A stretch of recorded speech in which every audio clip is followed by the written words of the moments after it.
friends, welcome to my channel Unused Brain and in this session we will talk about the eukaryotic cell. और आज के session में मैं eukaryotic cell को start नहीं करवा रही हूँ बट एक डिफरेंस हम डिस्कस करेंगे प्लांट सेल और एनिमल सेल के बीच विच इज वेरी इंपॉर्टेंट क्योंकि ये बेसिक है और बेसिक आपका क्लियर होना चाहिए, ठीक है, तभी आपको बेनिफिट होगा. तो चलिए सेशन को शुरू करते हैं. ओके, सो प्लांट सेल और एनिमल सेल का सबसे पहला जो डिफरेंस है वो है the plant cell generally larger than animal cell. Animal cell से जनरली इनका जो साइज होता है वो थोड़ा बड़ा होता है, but in the case of animal cell the size is smaller as compare to plant cell. Done. Now second difference, plasma membrane is surrounded by cell wall. ठीक है, they have cell wall. Important point, इनका जो cell wall होता है वो cellulose का बना होता है, but in the case of animal cell यहाँ पे सेल वॉल जो होता है वो एब्सेंट होता है. They do not have cell wall, but plant cell के केस में they have cell wall which is cellulose की बनी होती है. राइट, डिफरेंट डिफरेंट ऑर्गेनिजम्स है और उनका जो सेल वॉल है, ठीक है, जिनके पास भी होता है. जैसे कि अगर हम फंजाई की बात करें the cell wall is made up of chitin. अगर हम बैक्टीरियाज की बात करें the cell wall is made up of peptidoglycan और प्रोटीन्स. राइट, तो ऐसे ही the cell wall is made up of cellulose in the case of plant cell. Next point, third point है they can not change their shape. ये अपनी shape को change नहीं कर पाती. ऐसी सेल्स अपनी शेप को चेंज नहीं कर पाती. क्यों नहीं कर पाती? Because they have cell wall. Right, they have cell wall. तो ये जो सेल वॉल होती है काफी रिजिड और टफ स्ट्रक्चर होता है जो इनकी शेप को चेंज नहीं होने देता, जबकि एनिमल सेल जो होती है वो अपनी शेप को चेंज आसानी से कर पाती हैं. नेक्स्ट, अच्छा, इसका एक एग्जांपल दूं तो हमारी जो WBCs हैं, व्हाइट ब्लड कॉर्पसेल्स है, वो अपनी शेप को आसानी से चेंज कर पाती हैं. अमीबा लाइक शेप होती है उनकी, राइट, और अपनी शेप को चेंज करके वो मूव भी करती है, स्यूडोपोडिया लाइक स्ट्रक्चर फॉर्म करके. नेक्स्ट पॉइंट, फोर्थ पॉइंट है दे हैव प्लास्टिड्स. तो यहाँ पे प्लास्टिड्स एब्सेंट प्रेजेंट होते हैं, but in the case of animal cell they do not have plastids. Plastids यहाँ पे नहीं पाए जाते. ये जो ऑर्गेनल है एनिमल सेल में नहीं पाया जाता, ये प्लांट सेल में पाया जाता है. प्लास्टिड्स में क्रोमोप्लास्ट आते हैं एंड ल्यूकोप्लास्ट आते हैं. Chromoplast are the coloured plastids and leucoplast are the colourless plastids. Right, leucoplast का फंक्शन है स्टोरेज का एंड क्रोमोप्लास्ट का फंक्शन है किसी भी स्ट्रक्चर को कलर प्रोवाइड करने का. But in the case of animal cell, we do not have plastids, बच्चों. Right? Next, point number 5, the nucleus lies on one side. But in the case of animal cell, the nucleus lies in the center.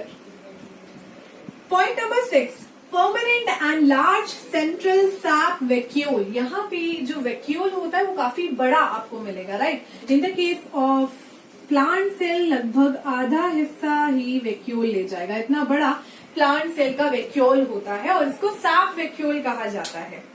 Permanent होता है और काफी बड़ा होता है. But in the case of animal cell small and temporary, they have many vacuole. ठीक है, छोटे छोटे वैक्यूल्स हैं, टेम्पररी वैक्यूल्स हैं, यानी कि वो टूट भी सकते हैं, दोबारा फॉर्म भी हो सकते हैं, एंड बहुत सारे छोटे छोटे वैक्यूल्स यहाँ पे फॉर्म होते हैं. नेक्स्ट पॉइंट, पॉइंट नंबर 7 में the plant cell contain chlorophyll. इनके पास क्लोरोफिल होता है. As I told you plastid के केस में कि दे कंटेन, राइट, प्लास्टिड, तो they have chlorophyll, this pigment, क्योंकि ये पिगमेंट हेल्प करता है फोटोसिंथेसिस में. ठीक है, ये जो क्लोरोफिल है ये हेल्प करता है फोटोसिंथेसिस में for trapping the light energy, light energy को ट्रैप करने के लिए. बट हम लोग, ठीक है, ऑटोट्रॉफ नहीं है, अपना खाना खुद नहीं बनाते, हम हेटरोट्रॉफ हैं, तो हमें क्लोरोफिल का रिक्वायरमेंट नहीं होता. So chlorophyll is absent in the case of animal cell. Next point, they lack centrioles and centrosome. Animal plant cell के केस में सेंट्रियोल्स एंड सेंट्रोसोम नहीं होते, but in the case of animal cell they have centrioles and centrosome. क्या होते हैं ये centriole and centrosome? तो centrosome एक ऐसा ऑर्गेनल है which contain 2 centriole, right. Centrosome is the organelle which contain 2 centrioles. Both the centrioles are perpendicular to each other and they help in cell division. हाँ, अच्छा, ये सेल डिवीजन में कैसे help करते हैं? ये सेल डिवीजन में हेल्प करते हैं क्योंकि जो सेंट्रियोल्स होते हैं वो स्पिंडल फाइबर फॉर्मेशन में हेल्प करते हैं। स्पिंडल फाइबर फॉर्मेशन में जब हेल्प करेंगे, स्पिंडल फाइबर फॉर्म हो जाएंगे, तो जो क्रोमोसोम्स हैं वो अपने काइनेटोकोर के जरिए उन स्पिंडल फाइबर से अटैच हो जाते हैं और ड्यूरिंग एनाफेज वो सेपरेट होते हैं स्पिंडल फाइबर की मदद से। ठीक है, so they help in cell division, cell को डिवाइड करने में, राइट? सेल डिवाइड होंगे तो क्रोमोसोम्स भी डिवाइड होंगे। But in the case of plant cell they do not have centrioles and centrosome. तो इनके केस में क्या सेल डिवीजन नहीं होता? इनके केस में सेल डिवीजन होता है। अच्छा, इनके केस में सेल डिवीजन कैसे होता है? यहाँ पे स्पिंडल फाइबर फॉर्मेशन कुछ अदर प्रोटीन्स और कुछ माइक्रोट्यूबुलर स्ट्रक्चर की मदद से होता है। ठीक है, और कभी कभी गोल्जी एपरेटस से कुछ स्पेशलाइज्ड वेसिकल्स बनते हैं जो कि हेल्प करते हैं इनके सेल डिवीजन में, right? So they lack centrioles and centrosome, while the animal cell they have centrioles and centrosome. So I hope आपको इतने डिफरेंसेस क्लियर हो गए होंगे। अब चलिए हम आगे बढ़ते हैं और कुछ और डिफरेंसेस करते हैं। चलिए अब बात करते हैं कुछ और डिफरेंसेस के बारे में। और जो डिफरेंस नंबर 9 है वो है plant cells have many simpler units of Golgi apparatus जिनको डिक्टियोसोम्स कहा जाता है, while एनिमल सेल्स के केस में they have single highly complex and prominent Golgi apparatus. क्या मतलब है और क्या डिफरेंस है दोनों में? यहाँ पे जो गोल्जी एपरेटस होते हैं बेसिकली, ठीक है, उनको गोल्जी एपरेटस ना कह के हम डिक्टियोसोम्स कहते हैं। क्यों? क्योंकि यहाँ पे जो गोल्जी एपरेटस होते हैं उनमें सिर्फ एक सिस्टर्ना पाया जाता है। But in the case of animal cell, the Golgi apparatus contain many cisterna. इनके पास सिस रीजन होता है, मीडियल रीजन है, ट्रांस रीजन मिलेगा, बट इन दिस केस आपको सिर्फ एक सिस्टर्ना मिलेगा, इसीलिए इनको डिक्टियोसोम्स कहा जाता है। तो यहाँ पे आपको डिक्टियोसोम्स मिलेंगे, काफी डिक्टियोसोम्स मिलेंगे, but in the case of animal cell सिर्फ एक गोल्जी एपरेटस मिलेगा जो कि single highly complex prominent apparatus होगा। ओके, आई होप आपको इनका एक ये वाला डिफरेंस क्लियर हो गया होगा कि डिक्टियोसोम्स एंड गोल्जी एपरेटस में क्या फर्क है। Single cisternae and one complex structure, यहाँ पे सिंगल सिस्टर्ने वाला स्ट्रक्चर है dictyosomes and many dictyosomes, one Golgi apparatus. Next point, mitochondria are few in number, so they have less mitochondria plant cell के पास, but in the case of animal cell they have numerous mitochondria. ठीक है, तो यहाँ पे numerous mitochondria मिलते हैं, but यहाँ पे माइटोकॉन्ड्रिया की क्वांटिटी कम होती है। Next, lysosomes are rare, but इनमें टिपिकल लाइसोसोम्स आर प्रेजेंट। तो यहाँ पे कम लाइसोसोम्स है, एनिमल सेल्स के केस में ज्यादा लाइसोसोम्स पाए जाते हैं। Next point, reserve food material is starch, but in the case of animal cell बच्चों reserve food material is glycogen. Now glycogen and starch क्या होते हैं? जैसे कि हम प्लांट्स की बात करें तो आप लोगों को पता है कि प्लांट्स फोटोसिंथेसिस करते हैं। जब भी अपना खाना बनाते हैं तो वो ग्लूकोज की फॉर्म में होता है, राइट? ग्लूकोज एक बहुत ही सिंपल स्ट्रक्चर है, ये इनकी सिंपलर फॉर्म होती है, लेकिन जब वो अपने खाने को स्टोर करता है तो उसको स्टार्च की फॉर्म में स्टोर करता है। क्यों? Because glucose is a very reactive molecule, right? तो ये पॉइंट आप याद रखिएगा कि ग्लूकोज के फॉर्म में खाना बनाना और उसको सुक्रोज के फॉर्म में ट्रैवल करवाना और स्टार्च के फॉर्म में उसको स्टोर करवाना, ये काम करता है प्लांट। तो इनका जो रिजर्व फूड मटेरियल होता है वो स्टार्च होता है, बट दे हैव ग्लाइकोजन। दोनों ही होमोपॉलीसेकेराइड है, ठीक है, दोनों ही होमोपॉलीसेकेराइड है, स्टार्च भी और ग्लाइकोजन भी। होमोपॉलीसेकेराइड दोनों ही स्टोरेज पॉलीसेकेराइड है ना, स्टोरेज के काम आते हैं। ये वाले पॉलीसेकेराइड स्टोर किए जा सकते हैं।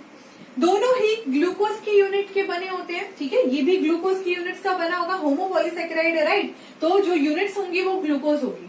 यहाँ पे भी glucose is the monomer unit, right? ये इनमें सिमिलैरिटीज हैं दोनों में।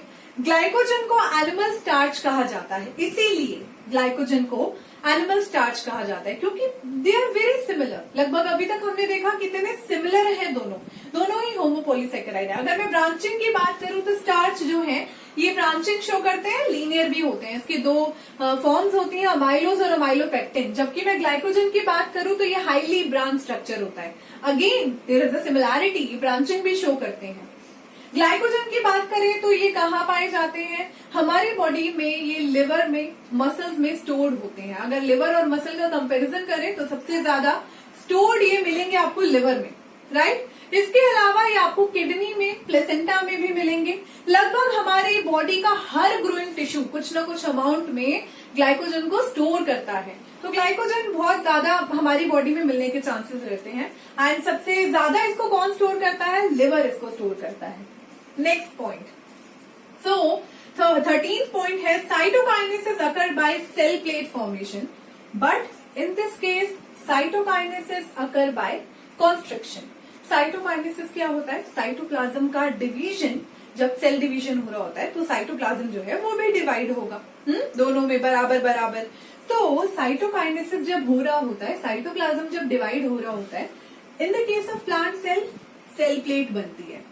इन the case of animal cell, constriction के जरिए होता है। तो सबसे पहले बात करते हैं सेल प्लेट फॉर्मेशन की। ओके, सेल प्लेट फॉर्मेशन के केस में सबसे पहले दोनों सेल्स के बीच में एक सेल प्लेट फॉर्म होती है। सेल प्लेट को फ्रेगमोप्लास्ट भी कह सकते हैं। जो सेल प्लेट होती है ये फ्रेगमोप्लास्ट की बनी होती है। फ्रेगमोप्लास्ट क्या होते हैं? They are the small pieces of endoplasmic reticulum and Golgi apparatus. तो यहाँ पे सेल प्लेट फॉर्मेशन होती है, जबकि मतलब बीच से प्लेट फॉर्म हुई है एंड वो इधर तक जाएगी, एंड्स तक जाएगी, देन डिवाइड होगा हमारा cell. In this case cytokinesis occur by constriction, constriction के जरिए होता है। फ्रॉम द एजेस, ये एजेस से अंदर जाता है। प्लाज्मा मेम्ब्रेन के इन्वेजिनेशन से ये इस तरीके से कॉन्स्ट्रिक्शन यहाँ होता है, साइटोकाइनेसिस होता है। तो डिफरेंस क्या है? यहाँ पे सेल प्लेट फॉर्मेशन के केस में there is a centrifugal fashion, centrifugal manner है, but in this case of constriction there is a centripetal manner, बाहर से अंदर की तरफ, बट इसमें अंदर से बाहर की तरफ। ये डिफरेंस है। सेल प्लेट फॉर्मेशन से करते हैं, ये कॉन्स्ट्रिक्शन से करते हैं। Next, spindle fibre formation is anastral. In the case of animal cell, spindle fiber formation is amphiestral. Okay, now spindle fiber formation, spindle fiber जो फॉर्म होते हैं यहाँ पे, जैसे कि अभी थोड़ी देर पहले डिस्कस किया था कि यहाँ पे स्पिंडल फाइबर जब फॉर्म होते हैं तो सेंट्रियोज और सेंट्रोजोम इसके पीछे का रीजन नहीं है। स्पिंडल फाइबर फॉर्म होते हैं कैसे? By the polymerisation of some proteins like tubulin proteins. ठीक है, कुछ ट्यूबुलिन प्रोटीन्स होते हैं जिनके पॉलीमराइजेशन से स्पिंडल फाइबर फॉर्मेशन होता है। तो यहाँ पे जो स्पिंडल फाइबर फॉर्मेशन होता है ना बच्चों, वो एनेस्ट्रल होता है। एनेस्ट्रल का मतलब there is no aster formation, कोई एस्टर फॉर्म नहीं होंगे। But in the case of animal cell, spindle fibre formation यहाँ पे बिल्कुल नॉर्मल है। सेंट्रोजोम है, सेंट्रियोल है, स्पिंडल फाइबर बन रहे हैं, तो यहाँ पे एस्टर्स भी बनते हैं। तो यहाँ पे होता है एम्फीएस्ट्रल। एम्फीएस्ट्रल का मतलब होता है टू एस्टर फॉर्मेशन। दो एस्टर बनते हैं, नो एस्टर। ठीक है, इट मीन्स नो एस्टर और it means two aster. Okay, next point, plant cell can synthesise all amino acid. Plant cell सारे अमाइनो एसिड्स को बना सकती है, but in the case of animal cell they can not synthesise all amino acids. सारे amino acids ये नहीं बना सकती। ओके, सो ये कुछ और डिफरेंसेस थे जो कि अभी मैंने आपको बता दिए। तो आई होप आपको आज का सेशन समझ आया होगा। अब हम मिलते हैं अपने नेक्स्ट सेशन में और कुछ और वीडियोस के साथ इसी चैप्टर की।